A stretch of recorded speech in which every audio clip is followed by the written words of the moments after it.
பெருமானாரை புகழலாமா வேணாமா, புகழக்கூடாது அப்படின்னு ஒரு சிலர், புகழ்ந்து மாநாடு நடத்தலாம் என்று சிலர்.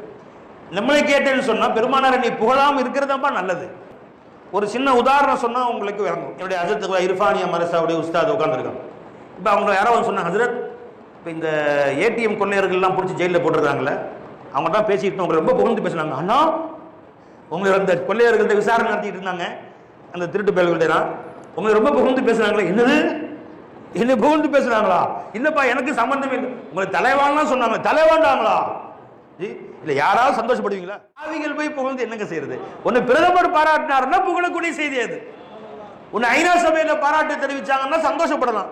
திருட்டு பயலுமே உம்மத்து முதிரிபா, இந்த பாவிகள் எல்லாம் புகழ்ந்தாவா ரசூலுல்லாஹ்வுக்கு பெருமை, நாமெல்லாம் புகழ்ந்தா எஜமானுக்கு பெருமை. நாம் புகழாம இருக்கிறதாக பெருமை ரசூலுல்லாஹ். ஏன் அவர்கள் அல்லாஹ் புகழ்ந்து விட்டான், அல்லாஹ் அவர்களை புகழ்கிறார். அல்லாஹ் தஆலா தஆலா வஇன் தவல்லவு, நபியே சொல்லுங்கள் இவரெல்லாம் உங்களை புறக்கணித்தால் ஃபகுல் ஹஸ்பி அல்லாஹ்.